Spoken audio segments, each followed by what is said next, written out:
December 15, 1944. The first winter snow fell on Camp McCain, Mississippi, covering the barbed wire fences in a deceptive blanket of white that almost made the prisoner of war compound look peaceful. Inside Barracks 7, 22-year-old Greta Hoffman pulled her thin Wehrmacht auxiliary uniform tighter around her shoulders and tried to suppress another coughing fit. She had been sick for 3 weeks, ever since their transport ship had crossed the Atlantic, bringing 53 captured German women to a fate they could barely imagine. Greta had expected brutality.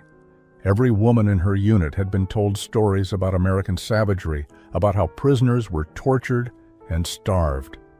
When their ship docked in New Orleans and they were loaded onto trucks heading north to Mississippi, she had prepared herself for the worst. Instead, they arrived at a facility with heated barracks, real beds with mattresses, and a medical clinic that looked better equipped than any field hospital she had seen in Germany. The coughing grew worse as evening approached. Her friend Anna Weber, a former radio operator from Stuttgart, watched with growing concern. In German, she whispered that Greta needed to see the American medic, but Greta shook her head stubbornly. She didn't want to ask the enemy for help. She didn't want to owe them anything. Pride was one of the few possessions she had left. But that night, the cough became so violent that the American guard on duty heard it from outside the barracks. Corporal James Whitmore, a young medic from Ohio, appeared at the door with his medical bag. Greta's first instinct was fear, but the corporal's face showed only professional concern.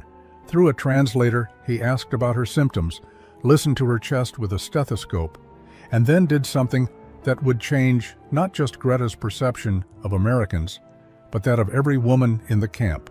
He pulled out a blue jar with white text that read Vicks VapoRub and explained through gestures and the translator that this would help her breathe. Greta stared at the jar as if it were something from another world.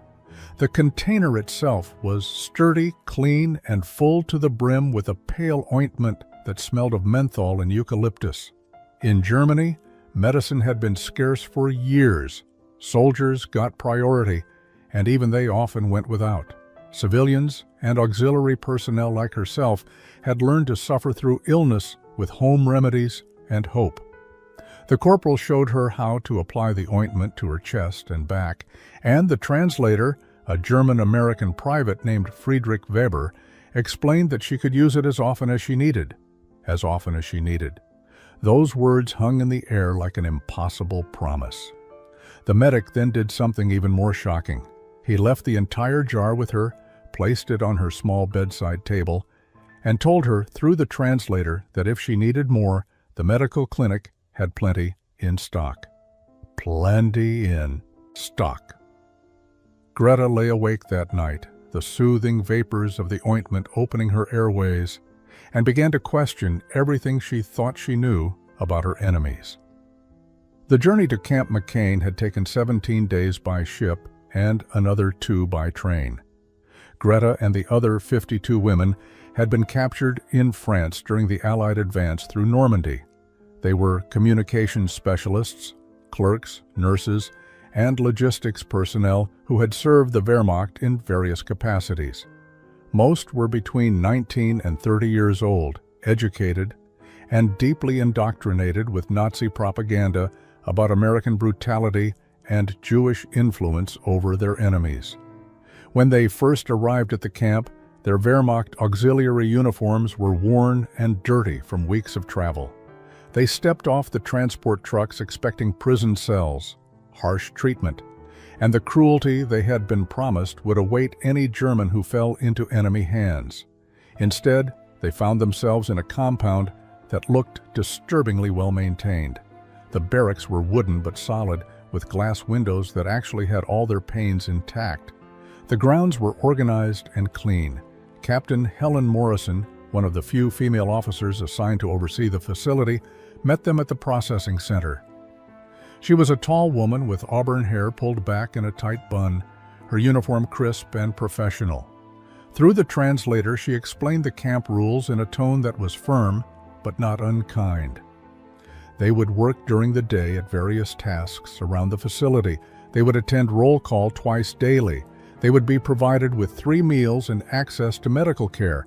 They would be treated according to the Geneva Convention.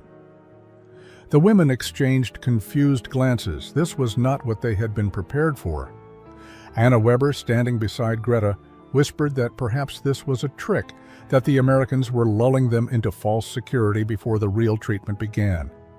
But as the days passed, the promised conditions proved real. The mess hall served portions that seemed enormous compared to what they had eaten in Germany for the past 2 years. There was meat more than once a week. There was fresh bread. There were vegetables that hadn't been rationed into tiny portions. The medical facility was perhaps the most shocking discovery. When the women were given their initial health examinations, they walked into a clinic that had actual medicine on the shelves. Not empty bottles with labels, not improvised remedies, but real pharmaceutical supplies in abundance. There were bandages, antiseptics, pain medications, and rows of blue jars with that strange name, Vicks VapoRub. Greta noticed during her examination that the American nurses treated them with professional courtesy. They weren't warm or friendly, but they weren't cruel either. They checked temperatures, listened to heartbeats, recorded symptoms, and provided treatment as needed. When the nurse heard Greta's cough, she made a note and said something to the attending physician. That was how Corporal Whitmore first learned about the German woman in Barracks 7 who needed respiratory treatment. That was how the blue jar first entered Greta's life and began to unravel everything she thought she understood about the enemy. Greta's bronchitis had started during the Atlantic crossing. The transport ship had been crowded, cold, and damp. Many of the women had fallen ill during those 17 days at sea, but most recovered once they reached land in warmer conditions. Greta's cough, however, persisted. It started as a minor irritation in her throat, but quickly developed into a deep, rattling cough that kept her awake at night and left her exhausted during the day. In Germany, she would have been expected to work through it. Medicine was for soldiers on the front lines, not for auxiliary personnel serving in support roles. She had watched other women in her unit suffer through pneumonia and influenza without proper treatment, relying on whatever folk remedies they could improvise. Some recovered, others didn't. That was simply how things were in the 4th year of total war.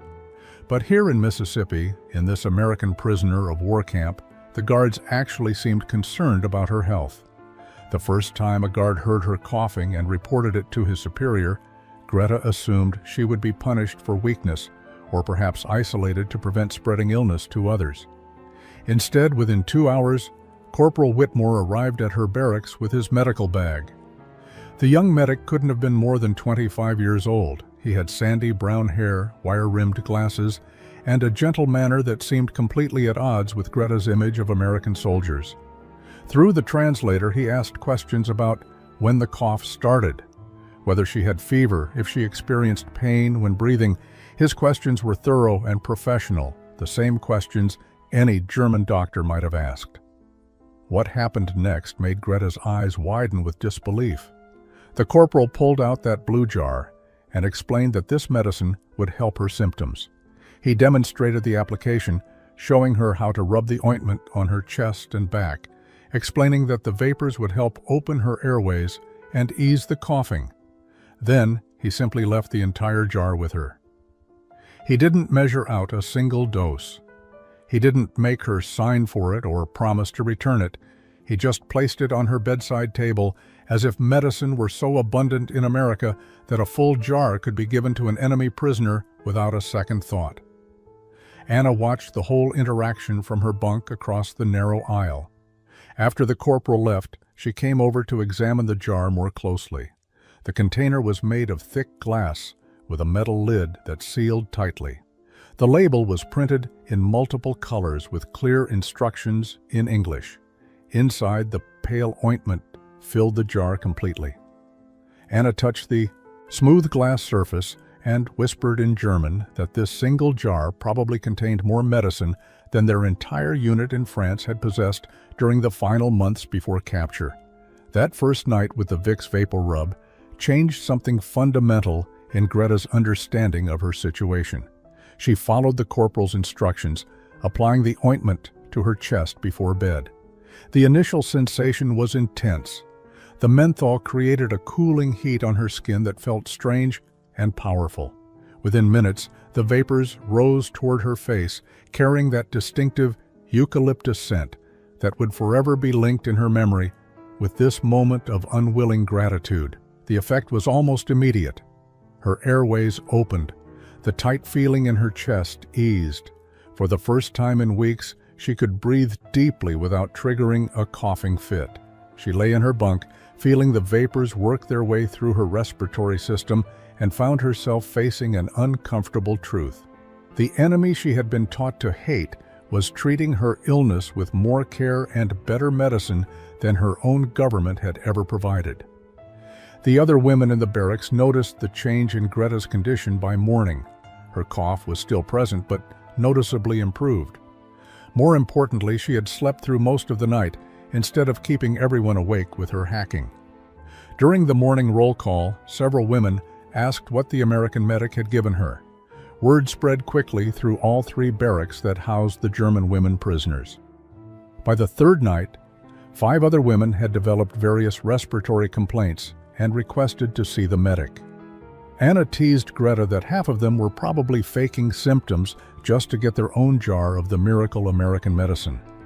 But Corporal Whitmore treated each woman with the same professional care he had shown Greta, and by the end of the week, 7 blue jars of Vicks VapoRub sat on various bedside tables throughout the German women's quarters. The jars became objects of fascination. The women examined the labels, trying to puzzle out the English words. They discussed the ingredients listed on the side, recognizing camphor and eucalyptus oil, but puzzled by other chemical names. They marveled at the quality of the packaging, the sturdiness of the glass, the precision of the printing. In Germany, even before the war, consumer products had never been packaged with such obvious abundance and care. But it was more than just the medicine itself that affected them. It was what the medicine represented. Every time Greta applied the ointment, she was forced to confront the disconnect between what she had been told about Americans and what she was experiencing. The propaganda had promised that Americans were materialistic barbarians, culturally inferior and incapable of genuine civilization.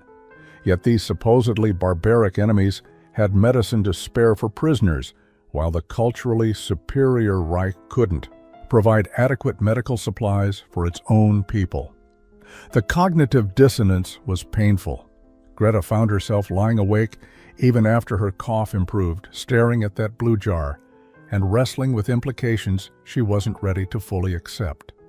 The nightly ritual of applying Vicks VapoRub became something more than medical treatment for the German women. In the privacy of their barracks, after the evening roll call when the lights were dimmed but not yet extinguished, the women would gather in small groups around those who possessed the blue jars. The act of applying the ointment, feeling its cooling warmth spread across skin, breathing in those distinctive vapors, became a moment of unexpected comfort in their captivity.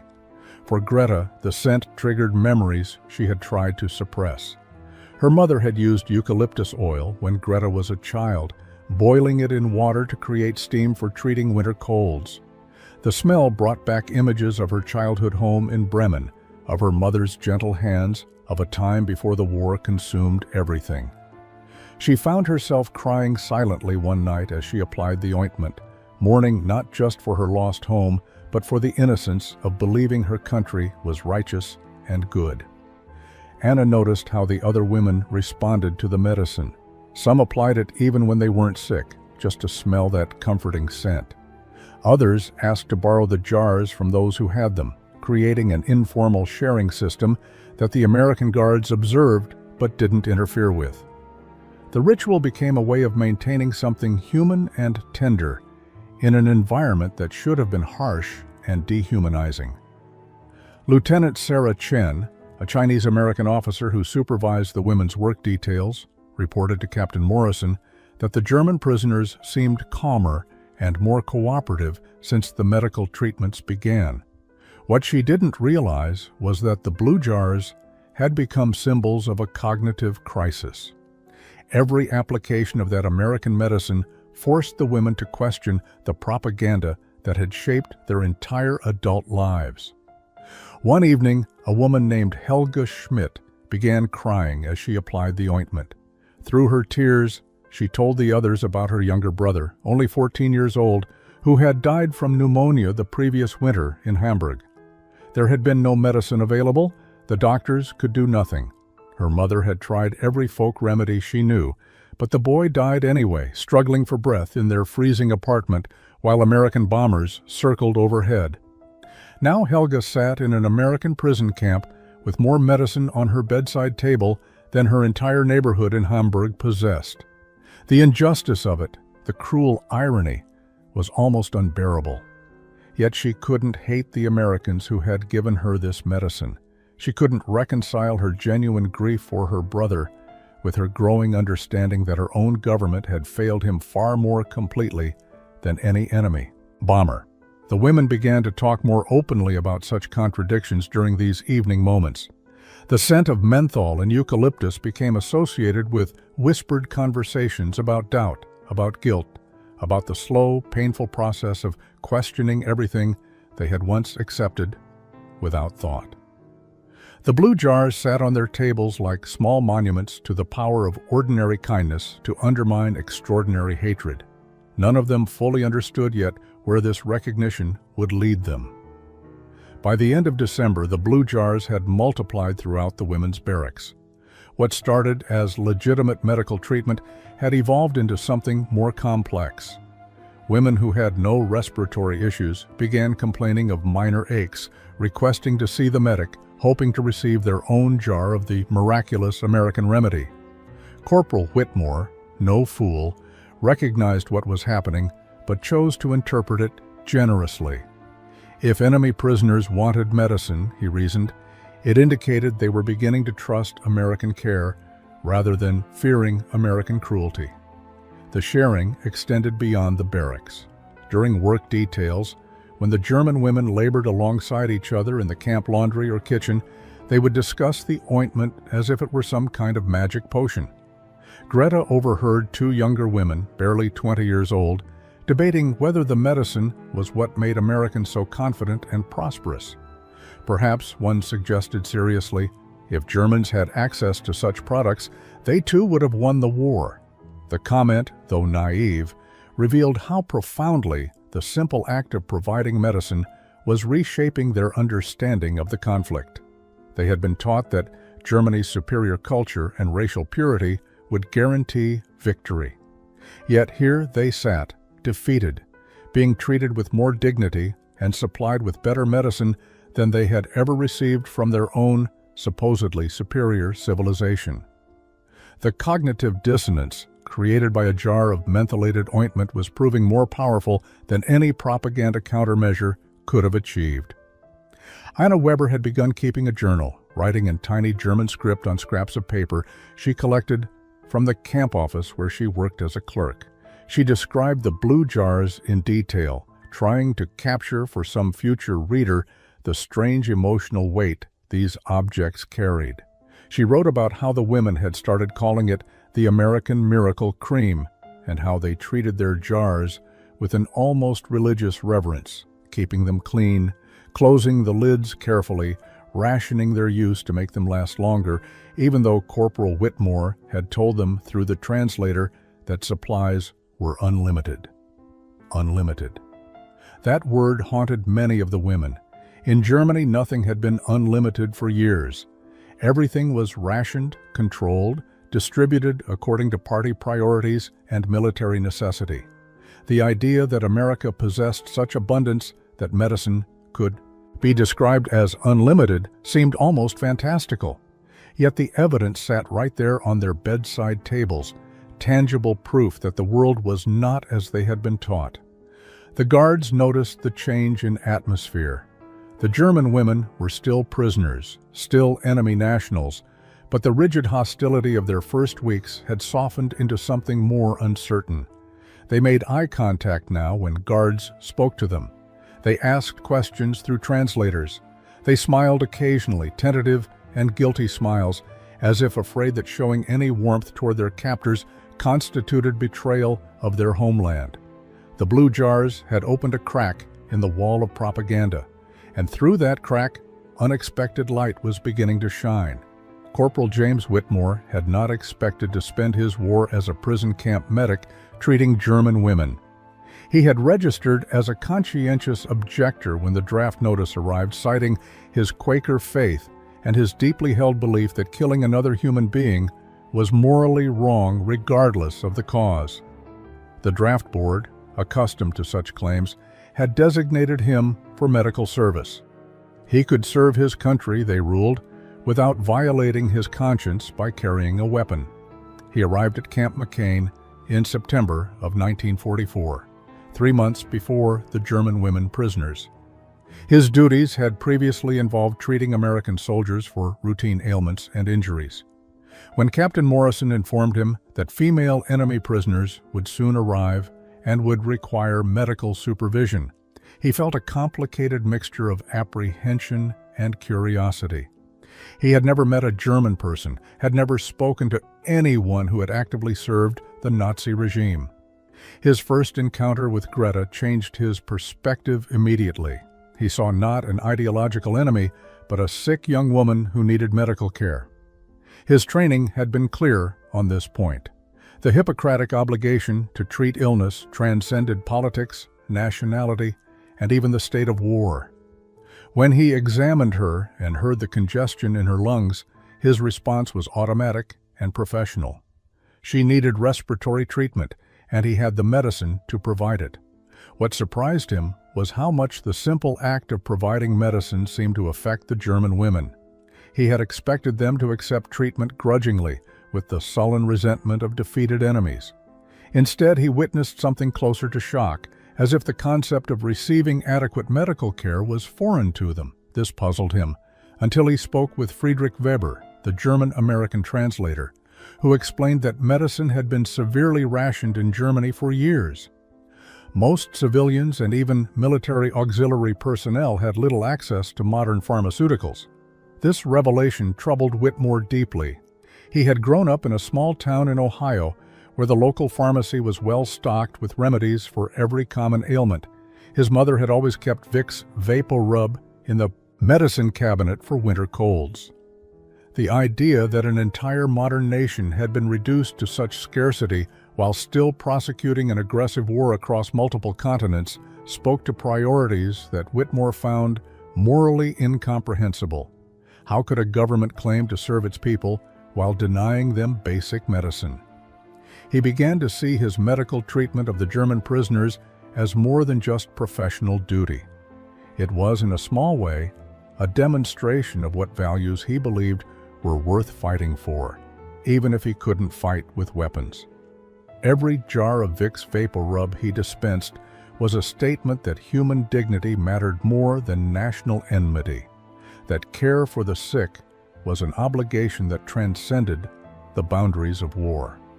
He treated the women with the same courtesy and thoroughness he would have shown American patients. The International Red Cross provided the German women prisoners with thin sheets of paper and permission to write letters home once per month. These letters would be inspected by American censors before being forwarded through neutral channels to Germany. The women understood that anything critical of their treatment would be removed, but they also understood that their families desperately needed to know they were alive and safe. Greta sat at the rough wooden table in the barracks common area, pen in hand, struggling with what to write to her mother in Bremen. How could she explain her situation without revealing the cognitive crisis that was consuming her? She couldn't write that the Americans treated her better than her own government had. She couldn't describe the abundance of food and medicine without making it sound like she had betrayed her loyalty to Germany. Yet she also couldn't bring herself to write false propaganda about American cruelty when she was experiencing the opposite. She finally wrote in careful script that she was well, that the camp was adequately supplied, and that she hoped her mother and younger sister were managing through another difficult winter.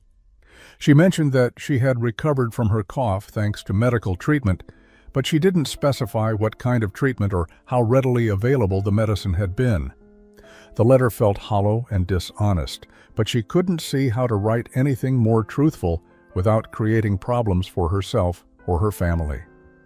Anna struggled with similar contradictions. She wrote to her aunt in Stuttgart, the only family member whose address she still knew. She wanted to describe the blue jar, to explain how something as simple as mentholated ointment had forced her to question everything she believed about the war. She wanted to ask if her aunt had access to medicine, if civilians in Stuttgart were being cared for, if the government that sent them to war had kept its promises to protect those left behind. But such questions would never pass the censors, and might even endanger her aunt. Instead, she wrote carefully neutral sentences about the weather in Mississippi, about the work she did in the camp office, about how she was learning English. Between the lines, she hoped her aunt might read the truth that she was safe and being treated well, perhaps even better than those who remained in the Reich. But she had no way to know if her aunt would understand the subtext, or if the letter would even reach Stuttgart through the chaos of a collapsing Germany. Helga Schmidt wrote to her mother about her brother who had died from pneumonia. She desperately wanted to write that if only they had possessed medicine like what the Americans gave so freely, her brother might have lived. She wanted to scream in ink that the government had failed them, that the promises of a 1,000-year Reich meant nothing when a 14-year-old boy died for lack of basic medicine. But she couldn't write any of that. Instead, she wrote that she thought of her brother often and hoped her mother was finding comfort somehow. The letters sat in a pile on Captain Morrison's desk, waiting for the censor to review them before forwarding. Most would never reach their intended recipients. Germany's postal system was collapsing, along with everything else. But the women didn't know that yet. They sealed their letters and handed them over with hope that some connection to home still existed, even as they were beginning to realize that home itself might no longer exist in any form they would recognize. December 25, 1944 arrived with unseasonably warm weather for Mississippi. The German women woke to discover that the American staff had decorated the mess hall with pine branches and paper stars. Captain Morrison had authorized a special Christmas meal with roasted chicken, real potatoes, and even a small portion of canned fruit for dessert. The gesture was meant to acknowledge the holiday that most of the women would have celebrated in their home country, a small concession to their humanity despite their status as enemy prisoners. Greta found the decorations more painful than comforting. Christmas had always been her favorite time of year in Bremen. Her mother would make Stollen and Pfeffernusse, and their small apartment would smell of cinnamon and cloves. Her father, before he died in the first year of the war, would bring home a small tree.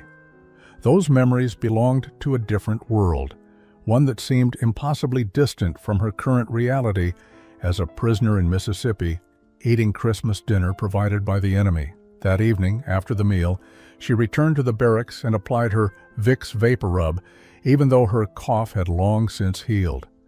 The eucalyptus scent filled her nostrils and immediately transported her back to childhood Christmases, when her mother would use eucalyptus oil in the steamer. The connection between past comfort and present captivity created an emotional vertigo that left her shaking. She realized that the scent she now associated with American kindness was also the scent of her German childhood, as if the two were becoming impossibly tangled in her memory. Anna noticed her friend's distress and sat beside her on the narrow bunk. They didn't speak for several minutes, just sat together breathing the mentholated air. Finally, Anna whispered in German that she understood. The hardest part wasn't the captivity or even the defeat. The hardest part was discovering that the people you were supposed to hate were capable of more kindness than the people you were supposed to love had ever shown you. Other women gathered around as the conversation continued in hushed German. Someone mentioned that in their propaganda training, they had been taught that Americans were obsessed with material goods and lacked spiritual depth. Yet here were these materialistic Americans remembering that their prisoners might value Christmas, might need some acknowledgement of their faith and traditions. Meanwhile, the spiritually superior Reich had sent them to war without adequate supplies and now left them to rot in defeat without any apparent concern for their welfare. Margaret Vogel, one of the older women at 32, spoke up with an observation that silenced everyone. She said that she had begun to realize that real kindness, real civilization, wasn't about grand speeches or national mythology. It was about whether you gave medicine to sick people even when those people were your enemies. It was about whether you acknowledged someone's humanity even when you had every practical reason to deny it.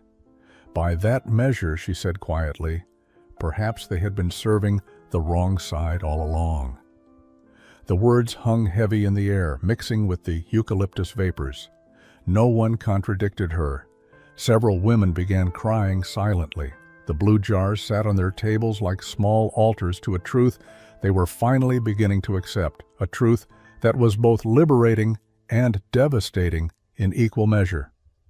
The new year of 1945 brought intensified guilt for many of the German women. Letters from the Red Cross occasionally made it through, carrying news of conditions in Germany. The reports were devastating. Cities were being reduced to rubble by Allied bombing. The winter was harsh, and fuel was almost non-existent. Food rations had been cut again. Medicine was unavailable except for frontline troops. Civilians were suffering on a scale that was difficult for the women in Mississippi to fully comprehend from their position of relative comfort. Greta received a letter from her mother in mid-January. The thin paper had been folded and refolded so many times it was beginning to tear along the creases. Her mother's handwriting, usually so neat and controlled, wandered unevenly across the page. She wrote that she and Greta's younger sister, Elsa, were surviving, but just barely. Their apartment building had been partially destroyed in a bombing raid. They had moved to a church basement with 30 other families. Food was scarce. Else had developed a persistent cough, but there was no medicine available. They were managing with hot water and prayers. Reading those words while sitting in a heated barracks with a full jar of Vicks VapoRub on her bedside table created a shame so intense that Greta felt physically ill. Her 14-year-old sister was sick with the same type of cough Greta had suffered, but Elsa had no American medic to provide treatment. Elsa had no blue jar, no soothing vapors, no relief. Meanwhile, Greta, who had served the Reich and been captured by its enemies, received better care than the innocent civilians she had supposedly been protecting. She showed the letter to Anna, who read it with tears streaming down her face. Anna's own family situation was uncertain. She had received no letters and had no way of knowing if her parents and 2 brothers had survived the destruction of Stuttgart. The not knowing was its own form of torture, but Greta's certain knowledge of her family's suffering while she remained relatively comfortable was perhaps worse. The women gathered that evening to discuss the moral weight of their situation. Several argued that they should refuse the medicine, refuse the abundant food, refuse any comfort that their families in Germany couldn't share. Margaret pointed out the futility of such gestures. Their suffering in Mississippi wouldn't ease anyone's suffering in Germany. Refusing medicine wouldn't create medicine for German civilians. It would only be empty symbolism. But Helga countered that accepting American generosity while their families starved felt like collaboration, like a betrayal of everyone they had left behind. How could they apply soothing ointment to their chests while knowing that German children were dying from respiratory illnesses that this same medicine could cure? How could they eat full meals while their mothers rationed bread? How could they sleep in heated barracks while their sisters froze in bomb shelters?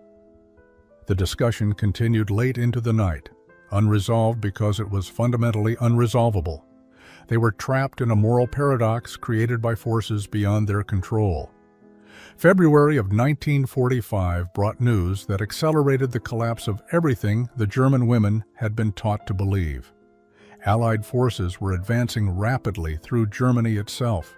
American newspapers, which some of the women could now read with basic comprehension, carried reports of what the advancing armies were discovering. The story spoke of concentration camps, of systematic extermination, of horrors that seemed too massive and deliberate to be believed. At first, many of the women dismissed these reports as propaganda. Greta told herself that every nation exaggerated enemy atrocities during wartime. The stories were designed to justify the destruction being inflicted on Germany, to make Americans feel righteous about bombing civilian populations. She wanted to believe this. She needed to believe this. The alternative was too devastating to contemplate. But the reports continued. More details emerged. Photographs appeared in the newspapers, grainy but unmistakably real. Captain Morrison made the decision to allow the German women access to these newspapers, believing they had a right to understand what their country had been doing. Some women refused to read them. Others read and then insisted the images were fabricated. But a few, including Anna, began to accept that something terrible and true was being revealed. Anna brought a newspaper to the barracks one evening and spread it on the common table. The other women gathered around, reading silently in the dim light. The article described a place called Bergen-Belsen. The details were specific enough, the testimony from multiple sources consistent enough, that dismissing it as mere propaganda became harder to justify. Anna translated portions for those whose English wasn't strong enough, her voice shaking. Greta felt her world tilting sideways. She had joined the Women's Auxiliary Corps, believing she was defending her homeland against aggression. She had served faithfully, following orders, trusting that her leaders were honorable men pursuing just causes. Now she was confronting the possibility that she had been complicit, however unknowingly, in something monstrous beyond her capacity to fully comprehend. Margaret spoke up, her voice hollow. She said that perhaps now they could understand why the Americans treated them with such restrained courtesy. The guards could have been cruel. Given what was being discovered about German actions, cruelty would have been understandable, even justifiable. Yet Corporal Whitmore still provided medicine with the same gentle professionalism. The kitchen staff still served adequate meals. Captain Morrison still ensured their treatment met Geneva Convention standards. The Americans were showing them a mercy that Germany had systematically denied to millions. The blue jars took on new meaning that night. They were no longer just symbols of American abundance versus German scarcity. They became evidence of a fundamental moral difference between the systems they represented. One system, whatever its flaws, maintained standards of human decency even toward defeated enemies. The other system had abandoned such standards entirely in pursuit of ideological purity and racial supremacy. Helga said quietly that her brother hadn't just died from lack of medicine. He had died because the government prioritized genocide over caring for its own people. The resources spent on concentration camps could have provided medicine for German children. The moral bankruptcy was complete and undeniable. Several women wept openly. Others sat in stunned silence.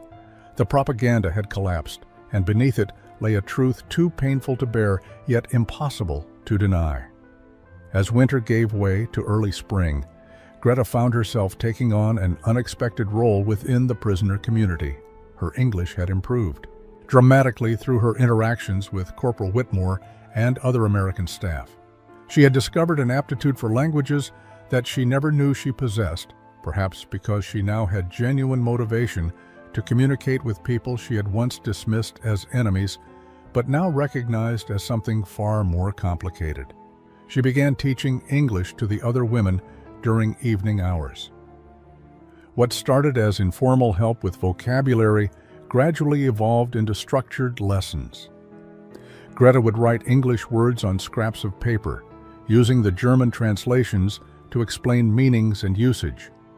The women were eager students, recognizing that understanding English was essential to understanding the truth of their situation. They couldn't rely solely on translators to mediate their comprehension of the world. The lessons went beyond mere language instruction. Through teaching English, Greta was also teaching a different way of thinking about the Americans. She explained idioms and expressions that revealed cultural values.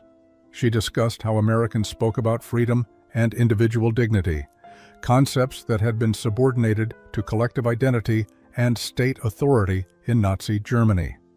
The blue jar of Vicks VapoRub became a teaching tool, with Greta explaining each word on the label and what those words revealed about American commercial culture.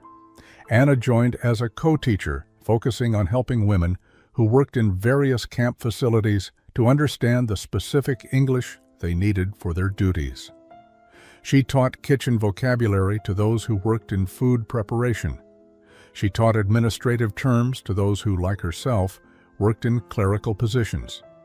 The work gave both women a sense of purpose beyond mere survival, a feeling that they were helping their fellow prisoners adapt to a reality none of them had anticipated. Corporal Whitmore noticed the teaching efforts and mentioned them to Captain Morrison. The captain, intrigued, visited one of the evening lessons. She watched as Greta patiently explained the difference between American and British English pronunciation, using her own German accent as a point of comparison. Morrison was impressed by the intelligence and dedication she witnessed. These were not the fanatical Nazi ideologues that propaganda had portrayed. They were educated young women who had been caught up in circumstances they were only beginning to understand. The captain made an offer that surprised everyone. She would provide proper textbooks and writing materials for the English lessons if Greta would formalize the instruction into a regular schedule. In exchange, she asked that some of the women who achieved proficiency might serve as translators for the camp administration, reducing the burden on the few German-American personnel available. Greta agreed immediately, seeing the opportunity to make herself and the others more valuable to the camp operations. The arrangement proved beneficial for both sides. The German women's English improved rapidly with proper materials and structured lessons. The American administration gained additional translation support. As the war continued, and more prisoners of various nationalities arrived at Camp McCain. But more importantly, the teaching and learning created another bridge between the two groups. Language wasn't just a tool for communication. It was a means of understanding how the other side thought, valued, and viewed the world. March brought a flood of delayed letters from Germany, many of them months old, arriving all at once through the chaotic international mail system. The Red Cross had managed to maintain some channels of communication despite the deteriorating conditions across Europe. For women who had received no word from their families since capture, the arrival of letters was both desperately wanted and deeply feared. They wanted news, but dreaded what that news might contain. Greta's letter from her mother had been written in December, but only now reached Mississippi in early March. Her mother wrote that conditions had worsened since her previous letter. Elsa's cough had improved slightly, but only because they had bartered their last valuable possession, her grandmother's silver candlesticks, for a small amount of black market medicine. The price had been outrageous, the medicine of questionable quality, but it was all they could obtain. They were living on rations that provided perhaps 1,200 calories per day, supplemented by whatever they could forage or trade. The letter that destroyed Greta emotionally came 2 weeks later. Her mother wrote that Elsa had developed pneumonia. Without proper medicine or adequate nutrition, the girl's condition deteriorated rapidly. She died on February 9th, 3 days after her 15th birthday. Her mother's handwriting became almost illegible toward the end of the letter, the words wandering across the page through tears and grief. She wrote that she didn't blame Greta for surviving, that she was grateful at least one of her daughters was alive, but the reassurance felt hollow and terrible. Greta sat on her bunk holding the letter, unable to cry, unable to move, unable to process the information. Anna found her there an hour later, still frozen in shock. When Anna gently took the letter and read it, she understood immediately. She gathered the other women, and they surrounded Greta in silent solidarity. There were no words adequate for this kind of loss, this kind of guilt. Els had died from the same illness that Greta had survived easily with American medicine. The blue jar sat on Greta's bedside table, nearly full because her cough had healed months ago. She stared at it with hatred now, seeing it not as a symbol of American kindness, but as a monument to cruel inequality. Why should she live while Elsa died? Why should enemy prisoners receive medicine while German children suffered? The injustice was cosmic and unbearable. Other women received similar devastating news. Anna finally heard from Stuttgart. Her parents had been killed in a bombing raid in December. Her brother's fates were unknown. Margaret learned that her husband had been killed on the Eastern Front. Helga's mother wrote that she was considering suicide because she had nothing left to live for. The accumulated grief in the barracks became almost tangible, a heavy presence that colored every interaction and thought. Corporal Whitmore saw the change in the women's demeanor and asked the translator what had happened. When he learned about the letters and their contents, he felt his own complicated grief. He had been treating these women with the same medicine and care he would provide to anyone because he believed in basic human dignity. Now he realized that his kindness to them existed in a context of massive suffering that his kindness could never address or compensate for. Captain Morrison called a meeting with her senior staff to discuss the deteriorating morale among the German prisoners. The arrival of devastating news from home had created a crisis that went beyond standard prison camp management. Several women had stopped eating adequately.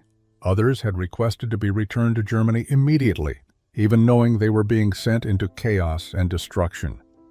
The psychological state of the prisoners had become a legitimate concern that required careful handling.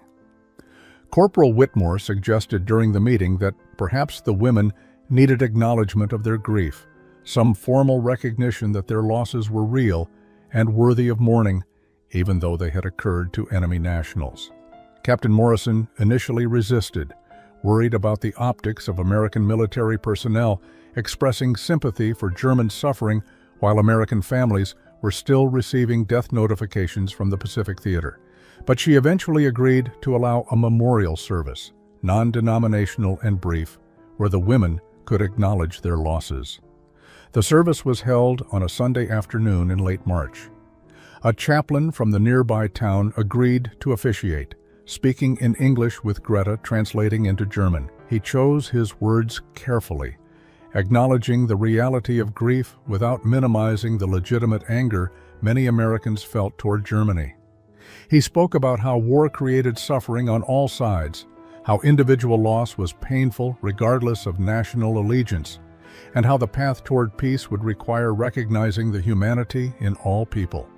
The German women sat in rows, many crying openly as Greta translated.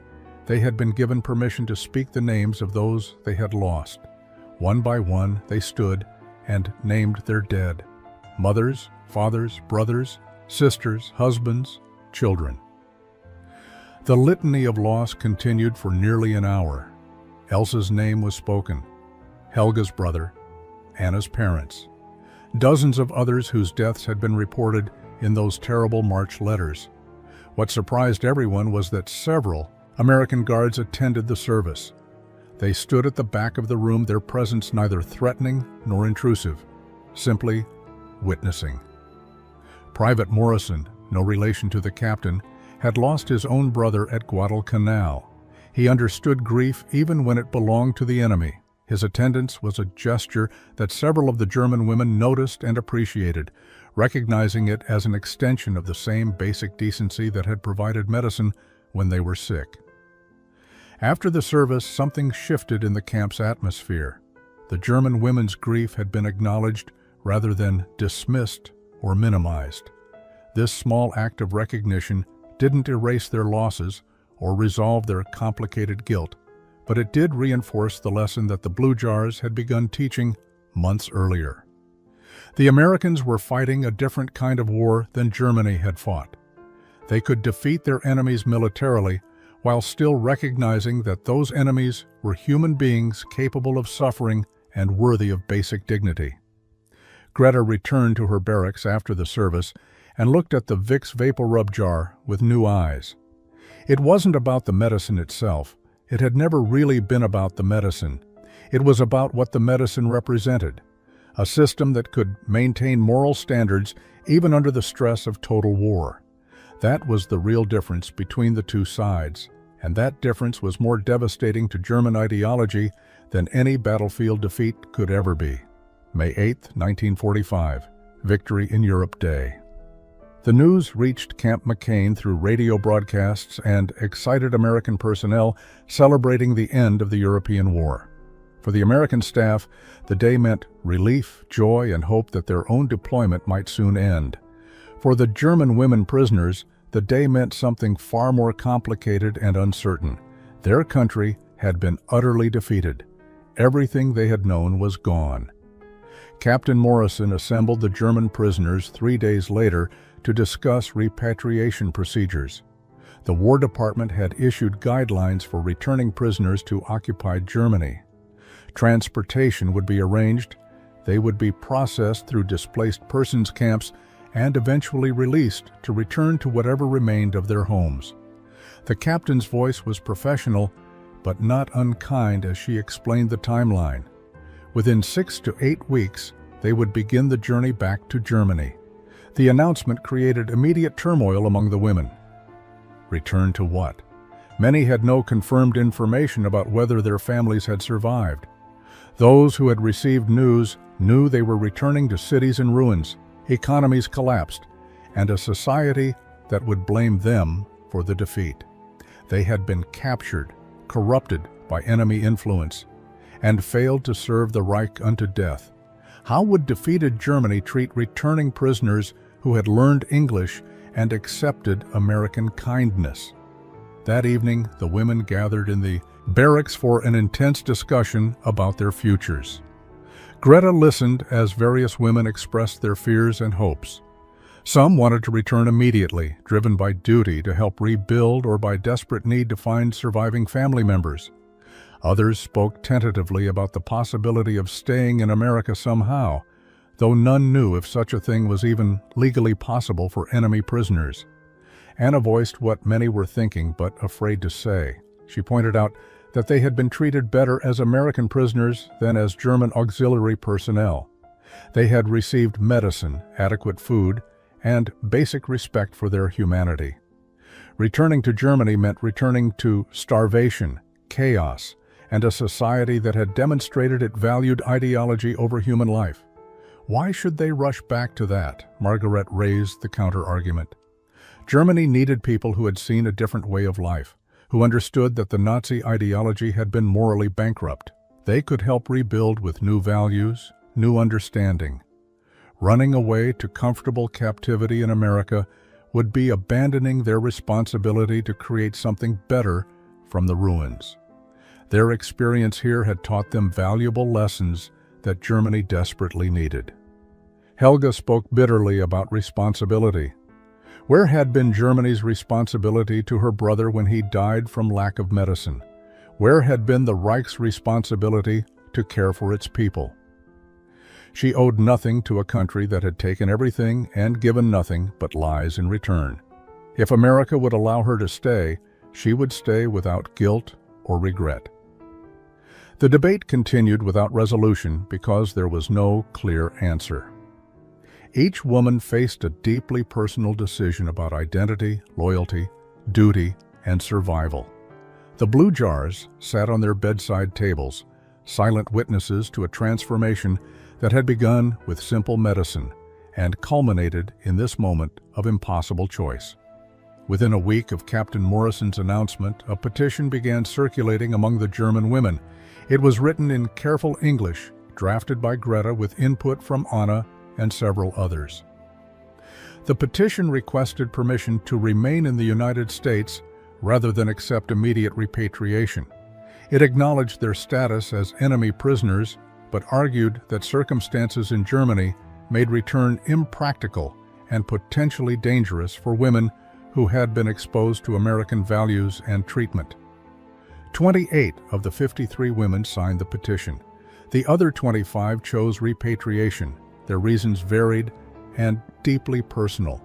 Some had confirmed that family members survived and needed them. Others felt moral obligation to help rebuild their homeland.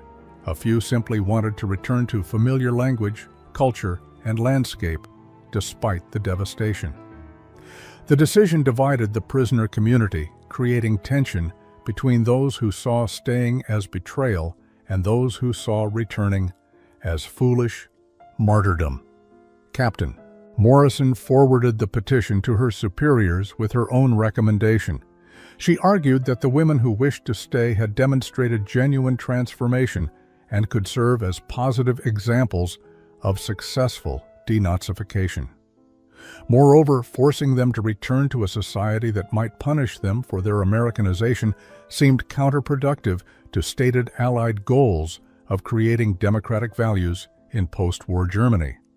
The response from the War Department took 3 weeks and was characteristically bureaucratic. The military would not prevent repatriation for those who wished to return. However, those who wished to remain could be reclassified as displaced persons rather than prisoners of war. This reclassification would allow them to apply for residency permits through normal immigration channels. They would need sponsors, employment, and housing. The military would provide temporary shelter for up to 90 days while arrangements were made, but after that period they would be responsible for their own support. The news created both hope and anxiety among the 28 women who had signed the petition. Remaining in America was possible, but far from guaranteed. They would need American families or organizations willing to sponsor them, effectively vouching for their character and supporting their integration into society. Given the widespread anti-German sentiment and the continuing war in the Pacific, finding such sponsors seemed daunting, if not impossible. What happened next surprised everyone. Mrs. Eleanor Henderson, the school teacher who had befriended Greta through church outreach programs, organized a meeting of local community leaders. She argued that helping rehabilitated German women build new lives in America was both Christian duty and practical demonstration of American values.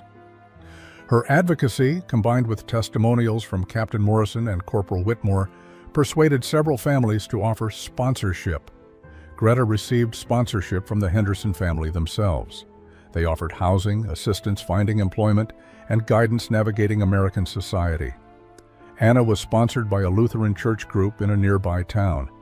Others found sponsors through various religious and civic organizations. Within 6 weeks, all 28 women who wished to stay had secured the necessary support to begin the immigration process. The arrangements created strange emotional dynamics in the barracks. Women who had lived together through captivity and shared transformation were now separating into those leaving and those staying. The division felt like another loss in a year filled with losses. The final weeks before repatriation were filled with complicated farewells and attempts to maintain connections that all knew would be difficult, if not impossible, to sustain. The women exchanged addresses, though no one knew if mail service between America and occupied Germany would function reliably. They wrote messages to each other promising to stay in touch, promising to remember what they had learned here, promising to carry forward the lessons about kindness overcoming hatred. Greta spent hours with those who were leaving, particularly her close friends who had chosen to return to Germany. She felt guilty about staying, as if she were abandoning them to face hardship alone. They reassured her that each woman's choice was valid, that there was no single right answer to the question of where they belonged now.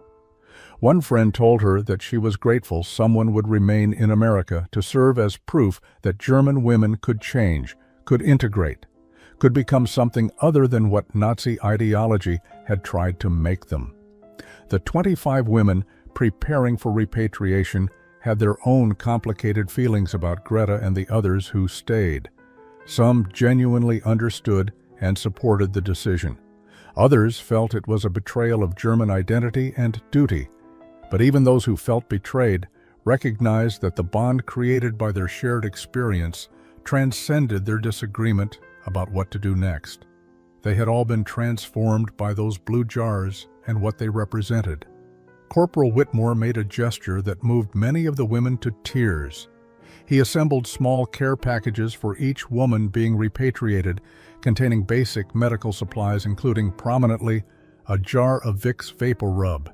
He explained through the translator that they should take this medicine back to Germany, share it with family members who needed it, and remember that not all Americans were enemies. The gesture was symbolic, as 25 jars of ointment would make no real difference against the massive suffering in Germany, but the symbolism mattered deeply. On departure day, the two groups of women stood in the camp courtyard. Those leaving wore worn civilian clothes that had been provided by relief organizations. Those staying remained in the barracks, watching through windows as their friends boarded trucks that would take them to ships bound for Europe. There were tears on both sides, embraces, whispered promises, and the terrible knowledge that they might never see each other again. Anna stood beside Greta watching the trucks pull away. She whispered that she felt like they were watching two different futures drive away simultaneously. Those leaving were returning to their past, trying to rebuild what had been destroyed. Those staying were moving toward an uncertain future, trying to become something new. Both paths required courage. Both paths carried the lessons learned here. Neither path was easy or obviously correct. After the trucks disappeared, the remaining women returned to their barracks. The space felt emptier despite the reduced crowding. Greta looked at her blue jar and realized it would stay with her always, not the physical object, but what it represented. It was evidence that enemies could choose compassion, that small kindnesses could undermine vast hatreds, and that individual human beings could change even when their entire world was built on lies. 25 years later, in the spring of 1970, Greta Henderson sat in her comfortable home in Ohio, preparing for a reunion. 7 of the women who had stayed in America after the war were gathering for the first time since they had gone their separate ways. They had maintained sporadic correspondence over the decades, sharing news of marriages, children, careers, and the slow process of building American lives from the ruins of their German past. Greta had married Thomas Henderson, the son of the family who sponsored her. She worked as a translator and interpreter, specializing in medical terminology. Her fluency in both German and English had made her valuable in academic and research settings. She had 2 grown children who knew their mother's history, but couldn't really comprehend what she had experienced. How could they understand what it meant to be transformed by a jar of mentholated ointment? Anna had become a nurse, fulfilling the medical calling that began with her work in the camp clinic. She never married, but built a fulfilling life of service. She often said that every patient she treated was a small act of restitution for what her country had done. She couldn't undo the past, but she could spend her future caring for others with the same dedication the American medic had shown to enemy prisoners. The 7 women gathered around Greta's dining table, older now, gray-haired, wearing the comfortable middle-class American lives they had built through decades of work.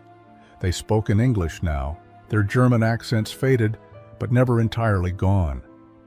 They shared stories of their families, careers, and the strange experience of watching Germany rebuild itself into something unrecognizable from the country they had left. Then Greta brought out something she had kept for 25 years. It was the original jar of Vicks VapoRub that Corporal Whitmore had given her that first night in December 1944. The ointment had long since been used up, but she had kept the empty jar, washed it carefully, and preserved it. She set it in the center of the table, and all 7 women looked at it in silence. Anna spoke first, saying that she too had kept her jar. Others admitted the sans somme. These empty containers had become personal relics, tangible reminders of the moment their understanding of the world shifted fundamentally. They represented the power of ordinary kindness to overcome extraordinary hatred. They symbolized the choice to see humanity in enemies and to allow that recognition to transform everything. The conversation turned to what they had learned and what they hoped to pass on to their children and grandchildren. They agreed that the most important lesson wasn't about America versus Germany or democracy versus fascism. It was about the daily choice to treat other human beings with dignity, regardless of ideology, nationality, or circumstance. Corporal Whitmore had made that choice when he gave medicine to sick enemy prisoners. They had made that choice when they allowed that kindness to change them, rather than dismissing it as propaganda or weakness. As the reunion concluded, Greta placed the blue jar back in her cabinet where she kept important family documents and photographs. It belonged there among the artifacts of her American life, proof that transformation was possible, that people could choose to become better than they were taught to be.